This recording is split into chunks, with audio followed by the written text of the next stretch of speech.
Welcome to the Bull and Bear Show, episode number 15. And I'm here with Nash Cowboy and Blaze. How you guys doing today? What's up, buddy? Feeling pretty good, brother. How about you? Oh, I'm doing great, man. Great to see you guys. Hope you guys are having a great long weekend. Want to wish everybody a fantastic long weekend. And the first topic that we're going to talk about on today's show is how crypto versus the SEC. The SEC, the Securities and Exchange Commission, has been going right after crypto all year, lawsuits left, right, and center. And Grayscale's court victory means, what does it mean for Bitcoin ETFs? So I wanted to hear from you first. Let's see, Nash Cowboy, what do you think it means when Grayscale wins a lawsuit versus the SEC? What does that mean for crypto? I think it's gonna bring in good things and bad things, in my opinion. I think it's definitely paving the path for crypto in general to just gain some ground, but I think it's also paving the path of CBDCs. So I think good and bad can come out of it. It depends on which direction they want to go with it. 100%. I agree with you with a lot of those statements right there. What do you think about this, Blaze? Crypto versus the SEC. I think it's 100% a win. You know, it's a good thing. Anytime the SEC loses to crypto, we get another foot in the door. You know what I mean? I agree. Well, I can tell you that every time the SEC goes after crypto, it seems like they've been losing these court cases and these court battles recently. And every time any one of these Bitcoin spot ETFs has any news regarding beating the SEC, there's always been a bump in the price of crypto every single time.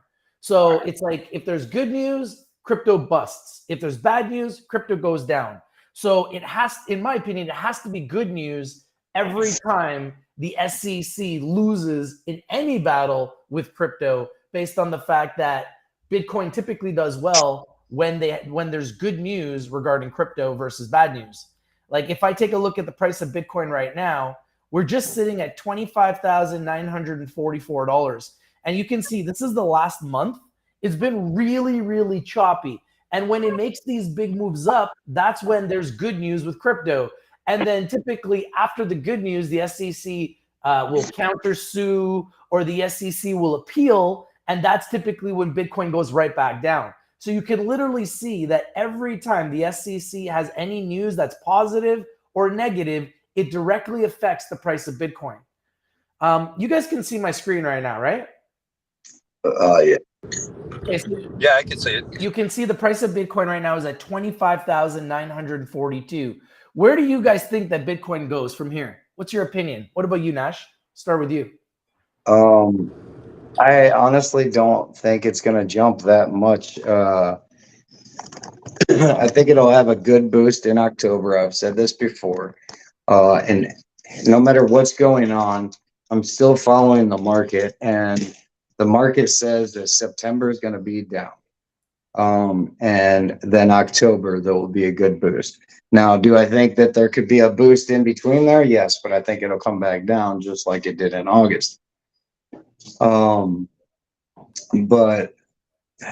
throughout history, every August and September in an accumulation year has been down. And so far, we're right on the same path. And then October comes along, they call it Rocktober, then it will do a pretty big pump. So I'm thinking October-ish, maybe second week of October, we could see Bitcoin possibly hit somewhere in the 45,000 range, 40 to 45.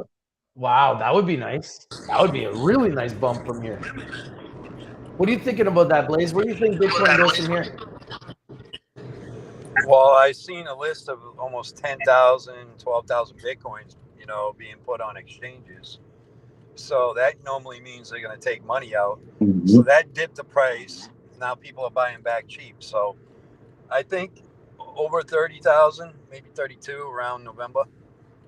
30,000, 32. Okay, that seems very reasonable. But around Christmas and as the year ends, it's going to stop pumping because of the halving coming up. So if people can get it at this price, they're going to jump on it hard. I agree with you guys. I think that Bitcoin is definitely going to have a tougher September. And I think that we're going to see a nice bump in October and November because seasonality wise, that's typically what Bitcoin does.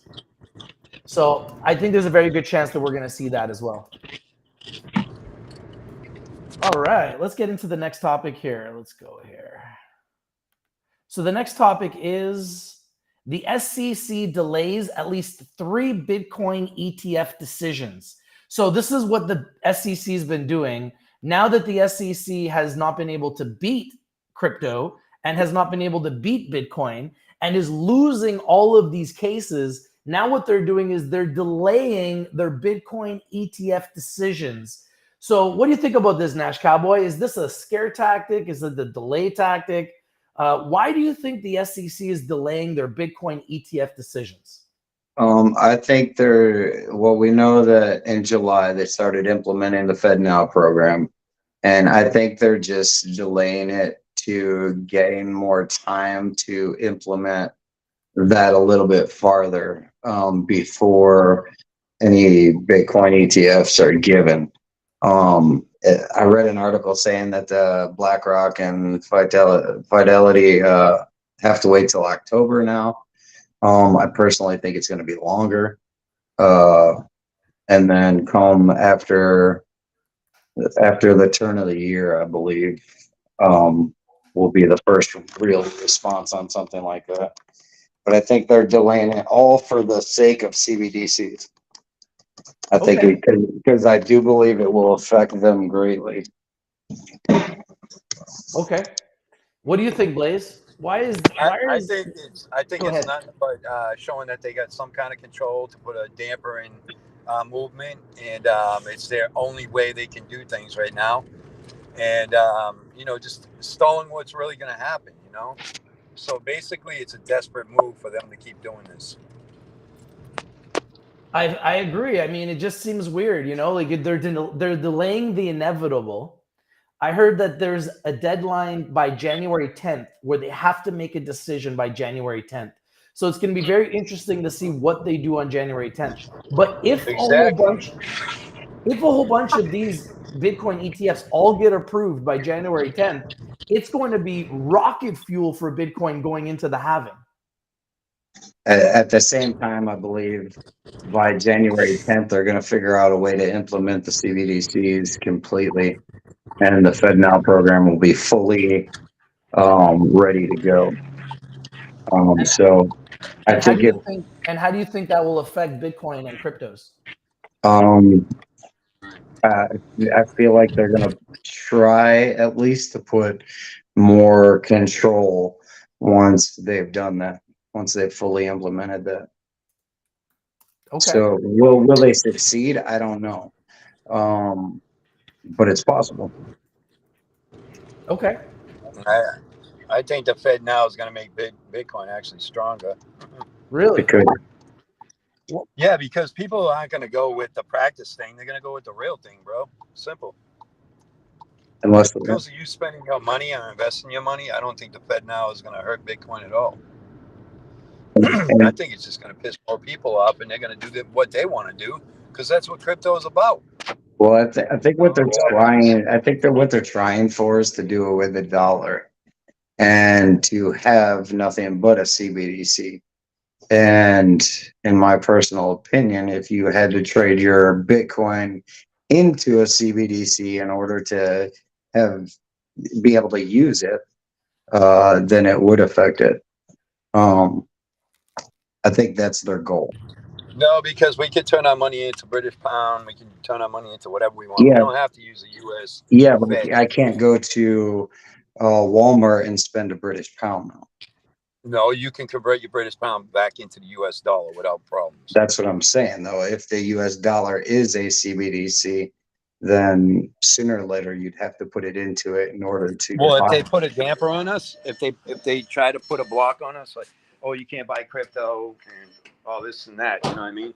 So there's always going to be a solution, especially with people into crypto. We always have solutions, you know. Every time we get fired at, we find a way out of it, and it's just an arm wrestling game they got going on with us right now, you know. It's pathetic. So let's go to the next Everything question, guys. I really appreciate you guys' feedback on that. Let's get into the next topic here. I don't see it. So anything, because people will find a around it. You know what I mean? They will. Just like they did. I agree. I think they will find their way around it. I want us to talk about this next one because this is big. So this started with Joe Rogan and with a couple different broadcasters that have said that they believe there's going to be another mask mandate in America and Canada, and it's coming soon.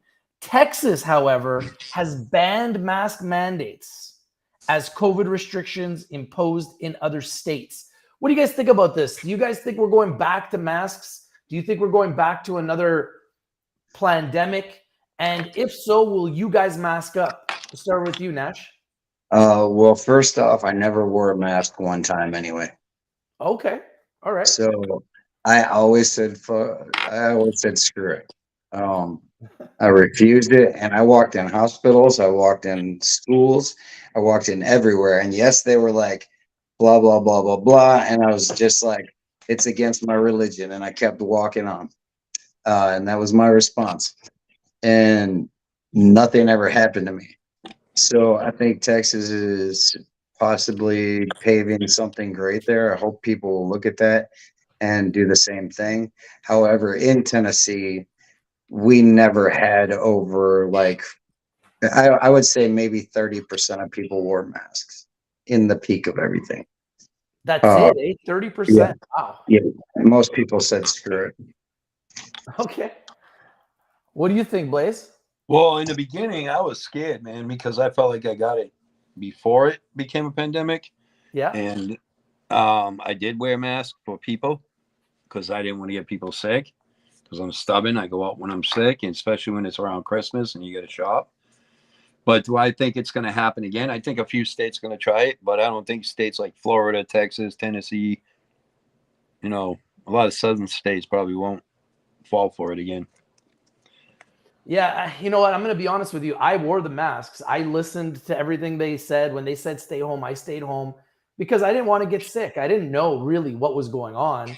I did not get vaccinated, but Right. I did not want to get sick. But because I work Right. from home, I'm also pretty lucky, and I avoided ever getting sick. I never got COVID once, was never sick during that whole pandemic. But I still wore masks and I followed the rules because I didn't want to, put myself in jeopardy. I was hearing stories about people that weren't listening and going to jail, getting charged, all this different crazy stuff going on. And I didn't want to break any rules. I just fell in line. That was last time. Now that I know a lot more, now that I have my own beliefs, I will not wear masks. I will not wear masks. I'm not going to fall in line. I'm not going to stay at home. I'm not going to wait in line to buy toilet paper like everyone else did last time. I'm just going to live my life normally this time. I'm not going to really change anything. And I'm definitely not going to be wearing masks. Now, go ahead. The only thing I changed was I bought more ammunition. And I know you already had a lot. I think I just shared the broadcast, just a warning, but I'm hoping I didn't share like a link for somebody to join. Yeah, it's one of those things where I think people have learned a lot from the first pandemic, and it was a very terrible time in history for all of us to go through. I remember asking my son, I was like, so is there any good-looking girls in your school? And he's like, I don't even know. I can't see their face. And I remember thinking to myself, this is such a weird time in history. These kids can't even see their classmates' faces. And you know what, that brings in depression, really, because it's proven that seeing people smile makes people feel better.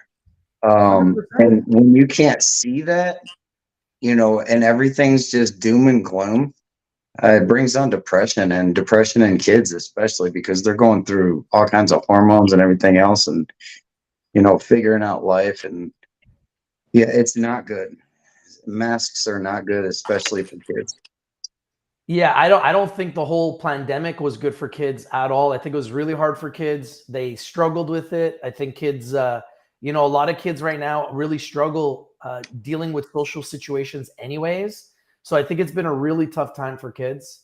And I'm really thankful that my kids are in sports, so I allowed them to still play their sports, still be social somewhat. But there's a lot of kids out there that they weren't able to hang out with friends. They couldn't really talk to people. They had to learn how to kind of, be alone.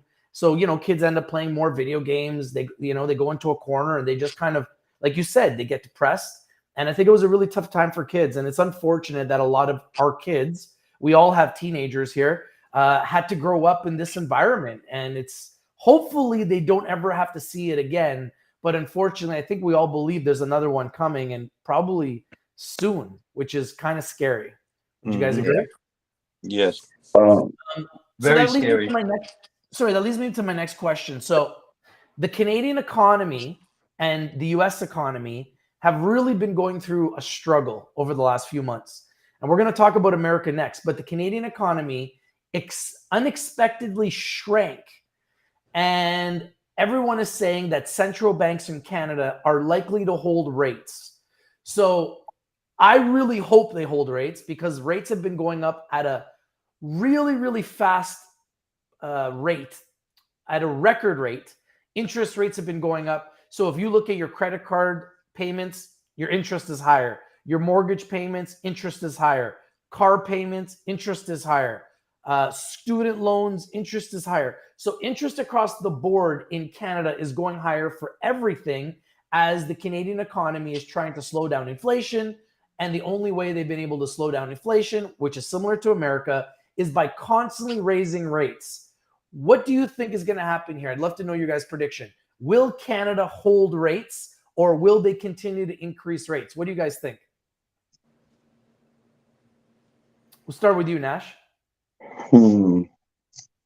I think, I don't know. Canada's going to do whatever America does.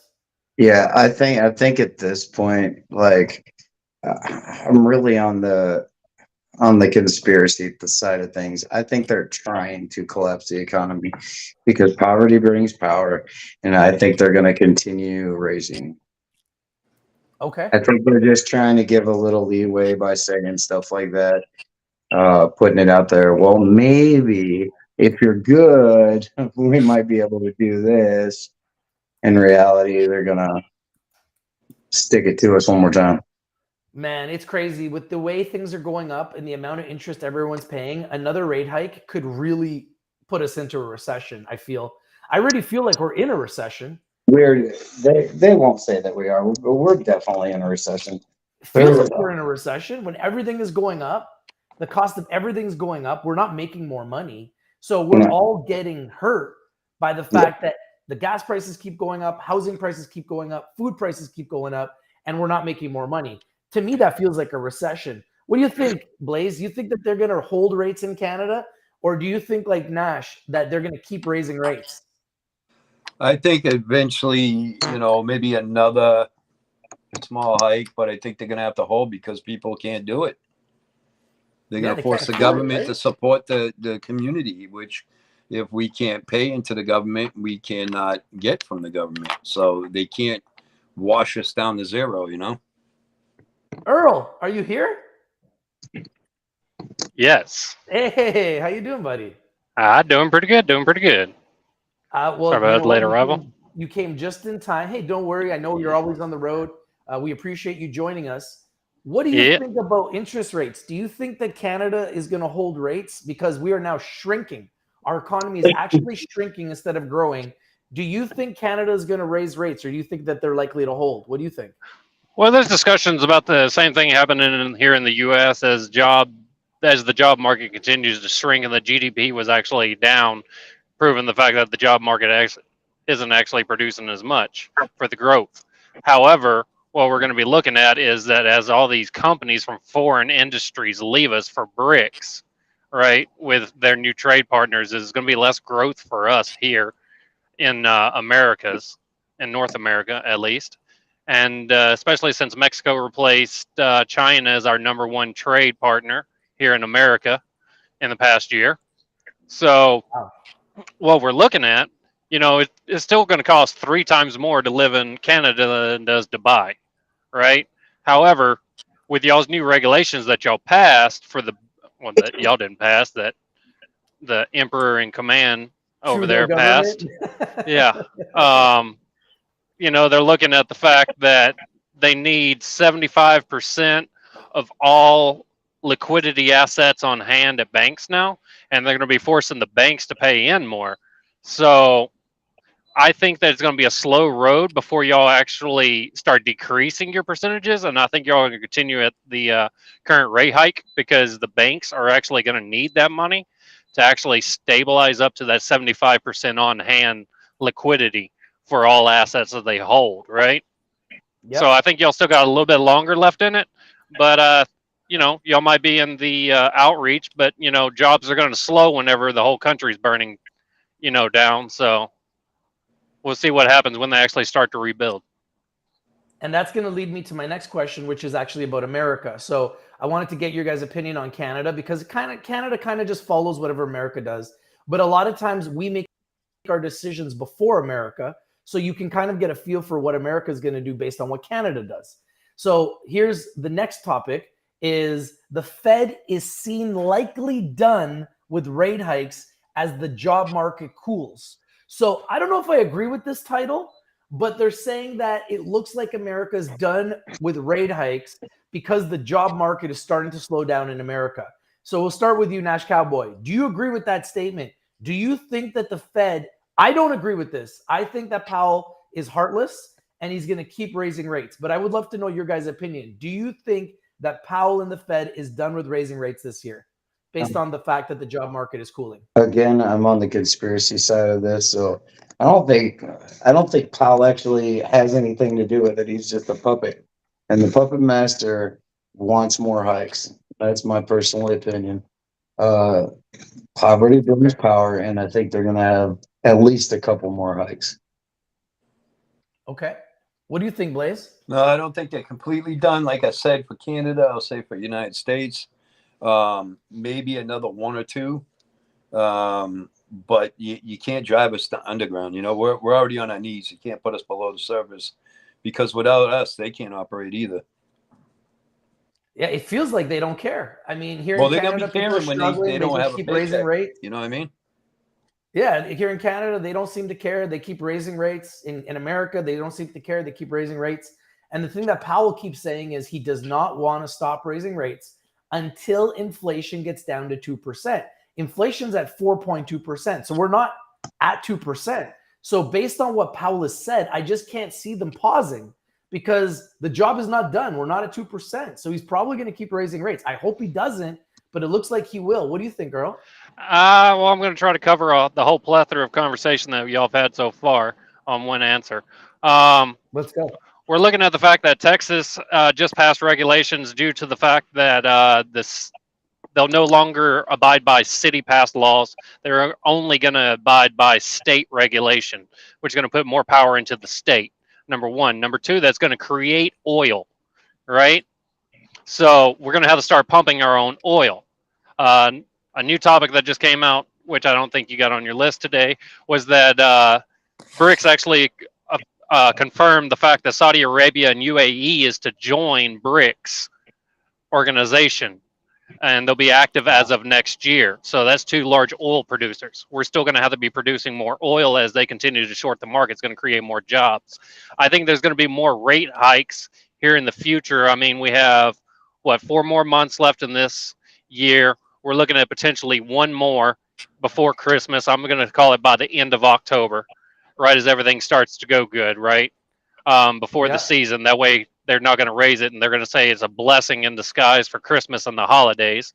So we got 1 more coming up this year, and then we'll have a 2-month or 3-month pause, right? So I'm going to call it in October, because we have the September coming up for their CPI numbers. And then they'll either confirm it then or just hold off 1 more month and then actually activate it. But I think we got 1 more coming this year and 2 more next year, along with the delays of the spot ETFs. They're giving large investors such as Big Pharma and all those retailers time to actually get all their money in while the market is low before the hedge funders come in. And there's delays on it due to the fact that they can't deny it because they already figured out they lost that lawsuit. So we'll have to see where it goes from there. And I only see Bitcoin hitting a maximum of 40% up by the end of October, raising it up to about 35%. And that's going to be the max. I'm going to call it probably around 32 to 35 back in normal trading range for the second resistance band. Okay.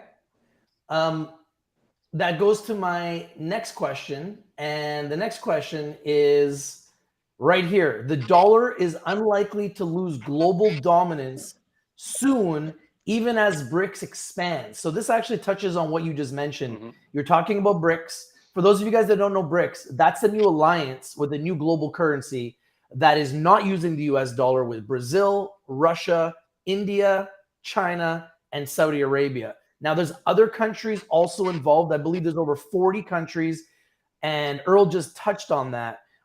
This is interesting because I know you guys have talked about this, and we're going to talk about this again. So I want to know what you think about this. Nash Cowboy, will the US dollar lose global dominance due to BRICS? Or do you agree with this article that it's going to take a long time for that to happen? You know, that's such a touchy one because I could honestly see it going both ways. There's a lot of countries involved with BRICS now, and they could de-dollarize us. I mean, if nobody wants to deal with the US dollar, then it's de-dollarized. However, will it affect us? Yeah. But as far as dominance goes, you know, there's more powerful, like more valuable dollars out there. The Kuwait dinar. But I don't know. And to be honest, that's just an iffy one. I feel like we could lose our dominance. If I had to, I'd have to flip a coin on that one though. Okay.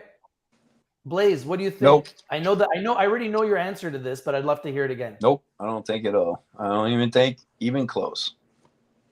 And I know that Blaze has from day one said that he doesn't believe that this is going to affect the US dollar. It's not going to affect. It's actually going to make us stronger. And that's essentially what the Bank of New York Mellon is actually saying in this article, is that this is unlikely to lose global dominance soon, even as BRICS expand. So that's pretty massive. I mean, but I feel like I feel like that's a pretty bold statement because if let's say they use the yuan, all right, everybody starts using the yuan, then America literally has to convert to the yuan just to buy oil in Saudi Arabia. So I think it could definitely affect us. What do you think, Earl? What's your opinion on this? Okay, well, there's many things that's going to play into this. You're looking at the fact that India just bought 1 billion barrels of oil from the UAE, which just now got approved. You're looking at Saudi Arabia, just got approved. So you're looking at huge oil prices, huge oil companies coming in. The UK, US, and Germany came out today saying they're not worried about the alliances of other countries. They can have their own alliances no matter what. However, I do think that there's going to be impact with these countries already signing contracts. Like China just signed $546 billion contract with the UAE for oil in yuan. India paid it in their dominant currency. There's been rumors that they're not going to actually create a digital currency. However, they will continue to create the dollar that they're going to use. But right now, they're currently using their own currency. And what that's essentially going to do is build up their own currencies and deflate, right, how much currency they actually have so that they can go ahead and pay back America and all these other companies that they have, or countries, corporations, that they have all these loans through in their own, or through with the U.S. currency. But that's going to hyperinflate the amount of liquidity they'll actually have here in America. So it's going to potentially help us, but only if we can truly deflate the dollar. So it's definitely not going to help with our inflation. And I mean, that 2% is a bold-faced lie. We all know it. It's actually at 7% a year. So we're looking, you know, if we're 2% over, we're currently sitting at 9%, you know, but we're currently at 11. So we're going to be looking at the fall of the dollar on its own, not just the oil, but we have to truly deflate the value of or deflate how much of the dollar we have in rotation. And that's only going to be done when we start getting it in and we actually start putting something to back the dollar rather than a never ending and never once we stop putting liquidity behind it, shall we say, that can just move around the country and the world. Once we actually get something stable to put it in behind, maybe BlackRock blesses us and gives us, you know, $1 trillion in Bitcoin to invest our money in here in the U.S. and back our dollar off of it. Because gold only has $45 trillion. Our deficit's over $38 trillion. We're going to need a lot of something. You know, it's funny because Donald Trump has already come out saying that the US dollar is already losing global dominance due to BRICS, and nobody in America is doing anything about it. And one of the things that Trump has said is that when he becomes president, he's going to do everything he can to bring America back to being the standard as far as global currency. And every time I've traveled anywhere in the world, everybody wants that US dollar. Everywhere I go, everyone wants that US dollar. That's starting to change. That has to have an effect long term, maybe not short term, but it has to have an effect long term on the currency. However, America is still, in my opinion, the most powerful country in the world by far. And if other countries don't want to use their dollar, I'm sure America can be creative and find ways to use their own dollar. I don't want to put anybody out there, but, you know, Brazil, Russia, India, China, and Saudi Arabia have plenty of hacks out there that like to steal our money on the side and all the crooks. Very high rates of them. So at the end of the day, if our money's nothing to them, they'll stop trying to steal it. And, you know, we won't be losing so much money now, you know. I'm sorry I have to say it like that, but it's true. Yeah, but we're looking at the highest GDP countries actually joining up with this. So we're looking at our highest growth potentials with foreign jobs actually leaving. But, you know, all of our jobs are going to be going over there. You know, except for China, which we call uninvestable, you know, but the big part is, you know, stock tip 101, there's a big bank in Brazil that's been in operation for 11 years that the entire BRICS system is using. So, you know, if you want to do your own research, you can find that and potentially look at it. That's just less countries we have to donate to when they're in trouble too. So, I mean, at the end of the day, they want out. They ain't getting back in. Yeah, but the problem is our government doesn't do things like that. Right. They ain't get back in, trust me. We destroy a country. We're going to go digital. We're going to go digital. We're going to recover a lot of lost notes that we have in circulation. It's going to boost the value of the dollar again, and we ain't going to settle for less. Yeah. And we have our own reserves for oil. We don't have to be buying overseas. We can get it cheaper right on our own. Yeah, but is America going to burn tokens? Are they going to burn the dollar to actually bring the value up? I mean, we have to look at what they can do right there, you know. Yeah, they're going to burn unrecovered notes because whatever notes don't get recovered aren't in circulation no more, but so they're too busy printing an infinite amount of money. They're already looking for the debt ceiling extension right now. Yeah. But there's enough money out there unclaimed that can cover that. Sure. It's a very messy situation, and it takes me to my next topic. So my next topic is Robinhood. This is totally right on a different angle, but I want to know what you guys think about this because I just saw this news article. Robinhood is to buy back Sam Bankman-Fried's stake from the U.S. government for $605 million. So my thing is this: if Robinhood buys this stake back from the U.S. government, does that money go to those investors? Guys like Chris? Like, is he going to get his money back? Where does this money go?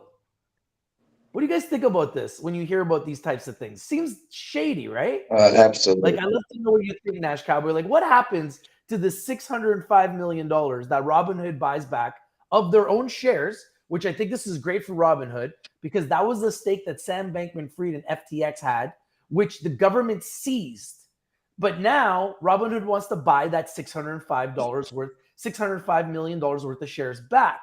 So what happens to that money? Where does it go? Nash Cowboy, what do you think about this? I don't think it's going to go back to the people.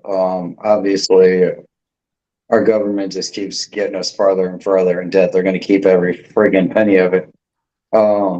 So should it be returned to the people? Yeah, absolutely. Of course. But will it? No, I don't think it will. It just seems criminal. It seems criminal. It's like, how will people look at Robinhood then after this goes through? I don't know. Robinhood's been on the downward spiral for years. I mean, let's be honest. They have been. So I don't know what they're trying to pull. I think they're trying to get some kind of faith back in the people to invest with them again, but I don't know. I think that they're trying to get a hold of those shares so that they can control the stock more, have a nice block of stock, which they can use to either raise more capital, which will be more dilutive, or they can literally just hold those shares. So they're literally buying back stock, which will take the price back up. I think that's essentially what they're thinking. But like you said, they've really struggled. And I don't even know if Robinhood will be in business in the next few years the way they're going. Yeah. But I'd love to hear, what do you think about this, Blaze, when you see this? I think that's it. That's their way of trying to make up to the public about the big mess they've already created. But in my eyes, I think a lot of people are going to think it's another joke, and they're just going to go and shy more away from them. I think it's a bust plan. Nothing's going to be proven that they bought back anything. No monies are going to be seen by the public, anybody who's invested. So it all could be words. That's all I care. How about you, Earl? What do you think about this? I think it's just a big front. Well, I think that Robinhood just wants their stakes back, something, that's potentially just been sitting there and earning. I don't think they're going to give it back to the people. I mean, it was never the people money. It was Sam Bankman-Fried's. It's just he used people's funds. And if people want their funds back, they have to go after Sam Bankman, not after Robinhood or after his stake, right? Because that still belongs to Robinhood as a publicly shared. But, they're not going to just burn shares and devalue it. I mean, it ain't digitalized, right? It's not crypto. So until we get to layer 4 of crypto and securities actually start buying crypto to place their securities on the hash rate or base layer of Bitcoin, then we're going to be looking at situations like this that happens where in layer 4, there's a promissory where the blockchain is going to hold both people's funding. And if one screws up, then the blockchain can pass the funds back and forth. But in this case, it doesn't happen because the money's already gone. And that's why we need cryptocurrency and something strong like Bitcoin operating at 200 gigawatt. What do you guys think? Do you guys think Robinhood is done? Do you guys think Robinhood even makes it 5 years? Or you think Robinhood's done? No, I don't think they're good at all. I think they're done. I think 5 years is a push. I mean, that's a tough one. They've made. Do any of you guys use Robinhood? A bad decision. I actually have. I did, but I got out there as quick as I could. I have a few stocks on Robinhood, but I need to remember to get them out of there. It's not much, just a couple $100, but yeah, I think they're done pretty soon. I think they're in a What do you think, Earl? Bro, I'm getting mysterious people's name requesting money like from Robinhood, like donations and weird. I remember when Robinhood went public, they were the hottest thing since sliced bread, man, and nobody talks about Robinhood anymore. They're so wasn't FTX, right? Yep. But Robinhood was like, stocks on there, crypto on there. You know what, Rich? Normally when you're a hot commodity, you become a cold spell. Yeah, well, these guys have definitely fallen from grace, and this seems like a desperate last move to try to salvage something. But the way these guys are burning money, they're burning more than $600 million a quarter. So the way these guys are burning money, I don't know what $605 million is going to be able to do to help them, because they're burning like $1 billion a quarter. These guys are just losing so much money. So I just don't know if they'll be able to turn it around. However, I did hear that Robinhood has one of the largest holdings of Bitcoin in the world. Did you guys hear that? They just secured it. That's right. Robinhood has one of the I think the third or fourth largest holdings of Bitcoin in the world. So that might save them, because if the price of Bitcoin explodes, maybe that saves Robinhood. It's very So bad. we'll definitely keep our eye on that, because when I heard how much they had, I was shocked. I think they had over 100,000 Bitcoin. Oh wow. They have a ton of Bitcoin, like a ton of Bitcoin. Well, then and obviously that's their customers' Bitcoin. It's not all theirs. A lot of it is their customers, but that's still, the problem. well, that's the problem. it's not. But still, they are holding one of the largest positions of Bitcoin in the world. I kind of hope they do go belly up just for the way they've treated customers. But, you know, FTX needs an exchange. And at the same time, Shiba Swap, they're delaying that. So Shiba needs a new swap, or needs an exchange to base all their tokens off for their new blockchain.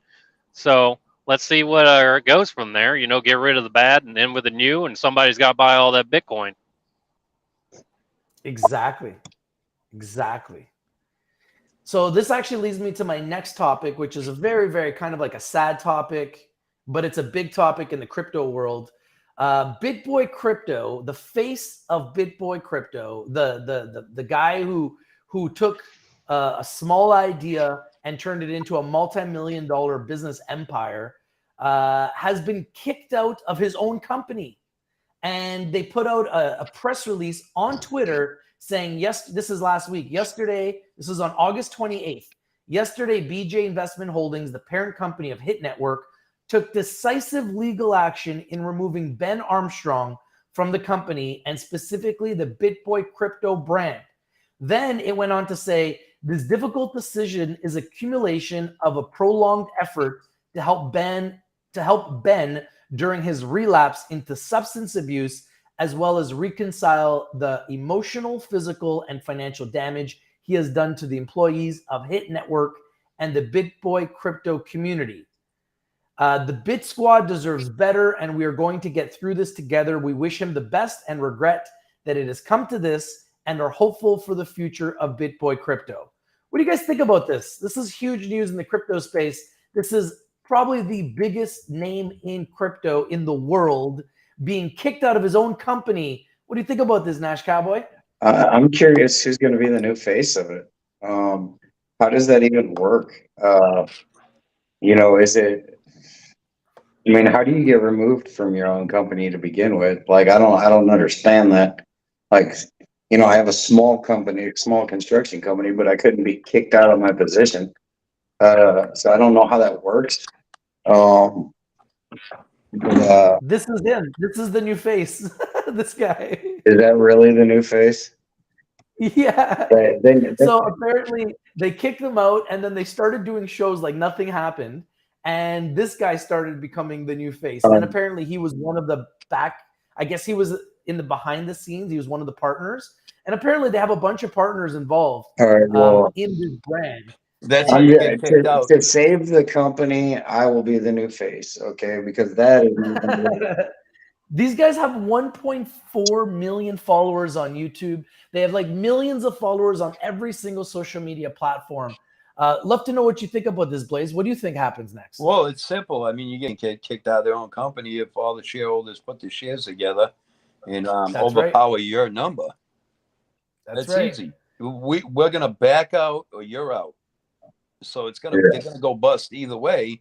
He had no choice, and paid behind the scenes. He's getting paid, and I'm sure he made an agreement somewhere or another.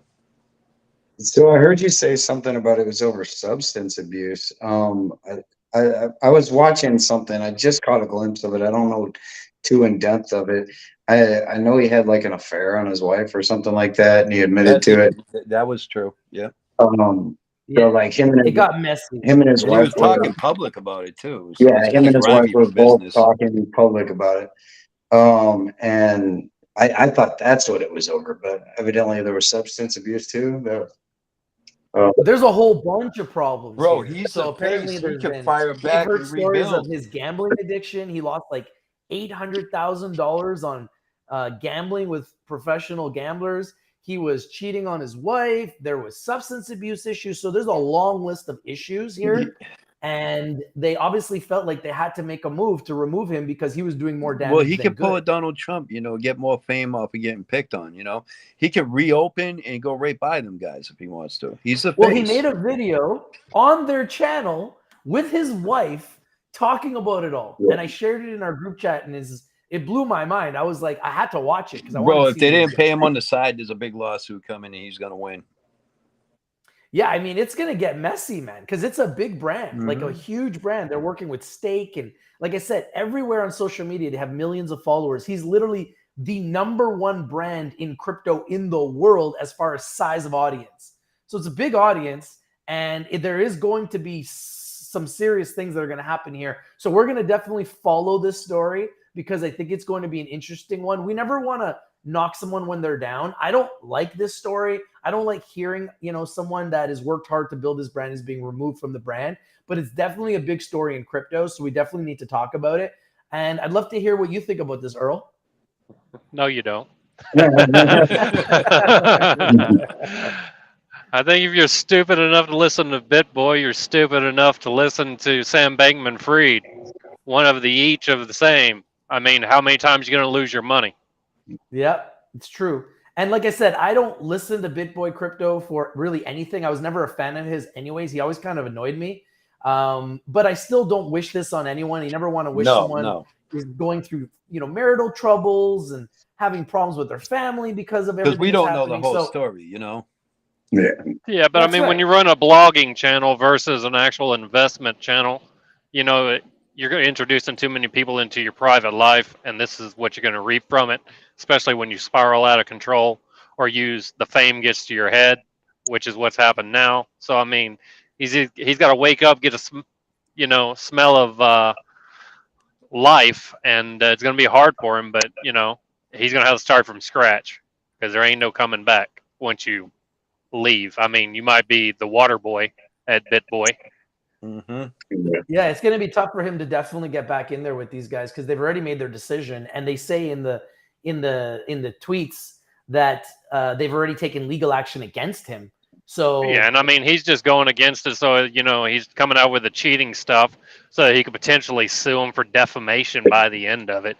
I mean, let's look at the reality. I mean, it don't take a genius to figure that out. Yeah. Well, he actually admitted to the cheating. So how can you even say it's defamation? Well, I mean, he's admitting to the cheating, however, not to the substance abuse. Get what I mean? Correct. Hey, look so the substance abuse is the defamation charge. Okay, I hear you. Bill Clinton did it. He was the president. He still got supporters. Yeah, you're right. I mean, we live in a crazy world. It's like people go to jail. They come out as heroes, We've seen it. We look at Martha Stewart. There's a lot of people that Martha Stewart goes to jail, comes out, and gets even more popular. There's more only because she has Snoop Dogg with her. Snoop Dogg thinks she's cool. That's his homie. She went in jail, man. Because she makes hash brownies with him. I mean, come on. Weed brownies. That's how it is. There's more alternative people out there than there is people trying to go by the book. We're running out of time. We got 12 minutes left. I only got a couple more topics, so let's go through it. Nvidia. Nvidia has been one of the biggest and best stocks of the year. It's been an absolute monster. And I don't know if you guys are aware of Nvidia, but the symbol is NVDA in the stock market. They're up in the last year, they were at $100. They're sitting just under $500 now. So this is a stock that's gone up about 400% in a year. And I want to show you guys this. I don't know if you can see this, but their revenue growth has been outstanding. Their revenue growth has grown exponentially, and they're now doing $13 billion a quarter, which means they've gone up in revenue by 101% in a year. So while most companies are struggling and companies are shrinking, Nvidia's company is blowing up, and the revenues have more than doubled in a year. They're now up to 13 billion in revenue, and they've guided for 16 billion next quarter. And this is a company that has become rich by making chips, AI chips, artificial intelligence chips. This is what's making them rich. Artificial intelligence chips. So love to know what you guys think. Is AI the greatest single company in the world right now, Nvidia, when it comes to artificial intelligence? Is this a stock that you guys would be interested in buying? Does it continue to go higher? or does Nvidia go down from here? Because this is one of the greatest AI stories of 2023. What do you think, Nash? I think it'll definitely go up more. I don't purchase many stocks myself, but I'm definitely looking at it, but I'm waiting for a solid dip because what goes up must come down. I mean, let's face it, every stock does, every crypto does. So I'm waiting for a pretty substantial dip before I try and get in, and hopefully I don't mess up by doing that. But I definitely think it could. I mean, I think it could hit $1,000. That's my personal I opinion. agree with you. I agree with you. Just on hype alone, I mean, Yeah. this is what it looks like. But people don't understand what Nvidia does. Nvidia is the single greatest chip maker in the world. Everybody wants their chips because they have AI chips, including the A100 and the H100. And the company is reportedly struggling to keep up in the wake of such massive demand. Yeah. That's their biggest problem. They can't make chips fast enough. Everybody wants their chips for graphic cards, and their AI chips are the best in the world. They have AI chips. Can you believe this? They are literally leading the world. And in a world where artificial intelligence is everywhere, this has become the biggest player in the world. What do you think about this, Blaze? Does this company continue to go higher? Yeah, I think it could. I think it could quad up again. You know, I think it could hit at least 2,000. I mean, Crazy. they got the muscle in the crowd, bro, and supply and demand is getting crazy. So, and they were doing 6 billion last year. Now they're doing 13 billion, and next quarter they're going to do 16 billion. So they're growing faster than any other company. So I've the ever 16 seen. billion will bring them to about 2,000 a share. They're probably going to end up splitting their shares eventually. And you know, they're the monster, man. And you know, just like in any other company, they're the first ones out there that got this kind of technology that is they're the biggest one, you know. So people like bigger, better, more productive, and especially in my eyes, if they're having a hard time pumping them out, that's something I want to invest because they're having a hard time making them because they're not having a hard time selling them. You know what I mean?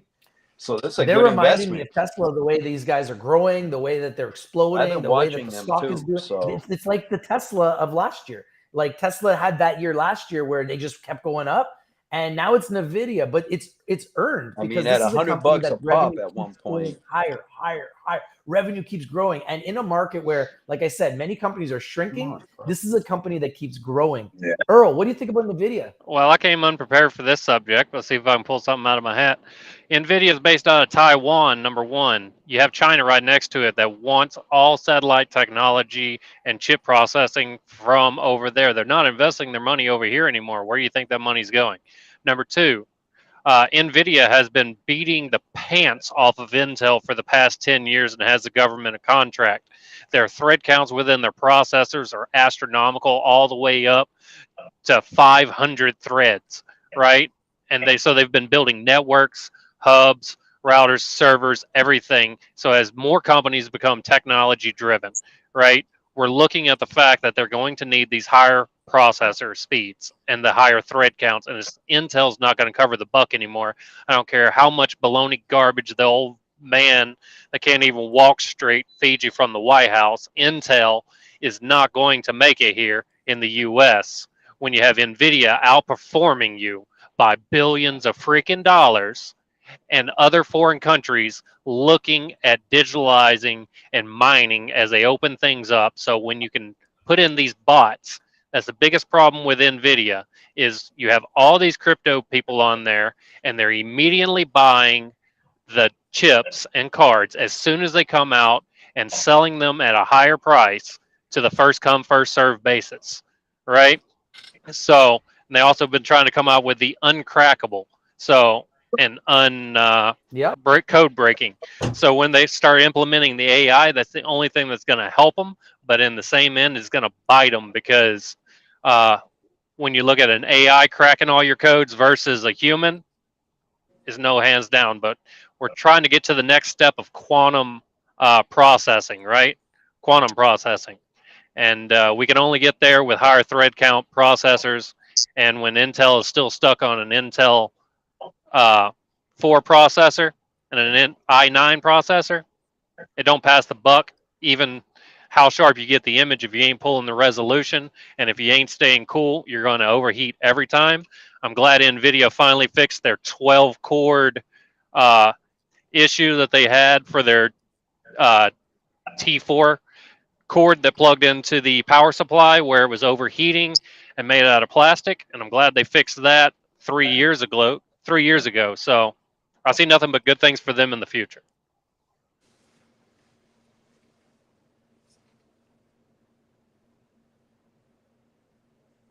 Did I freeze? Yeah.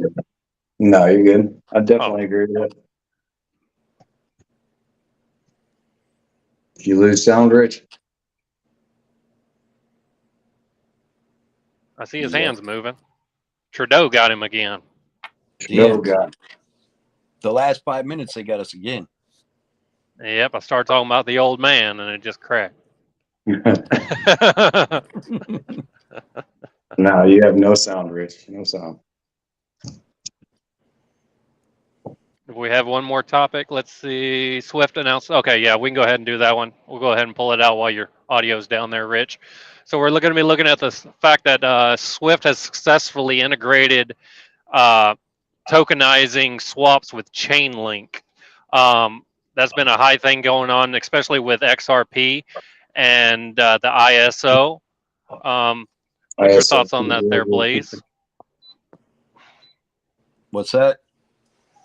I'm On the not article too on the familiar screen? with this topic for some reason. Okay. What's your thoughts there, Nash? So, it says Swift announces successful, it's so small, tokenization experiment using Chainlink CCP. Okay, so I don't know. I feel like anything that XRP is involved in is going to do well. Anything wrapped around the ISO 20022 project is going to do well. Who knows? I don't know a whole lot about Chainlink, but I mean, I'm in on all that stuff though. I mean, I've bought Chainlink. I hold some Chainlink. If that's what that's talking about. But I really haven't researched that one enough to even speak on it. Okay. So Chainlink is pretty much a ledger technology, the same as XRP, for digitalizing assets and moving through the SWIFT banking system per se. You have your different your different ledger technologies. You have Quant, which holds a majority of the oracles. And then you have XRP that feeds into it, and you also have Chainlink. Chainlink went ahead and has been working with Swift Banking to cut down on cost with communicating with Quant. But the thing is that they were working a demonstration with Australia, right? And they transferred $3, which means they had to buy 3 links and then transfer the links and then cash it out on the other side in Guinea, whatever that is. Chainlink's working with Quant then? They all communicate. It's not that they work, it's they communicate together. They communicate. So something's going through Quant's overledger system. It is an overhead. It is an overledger itself.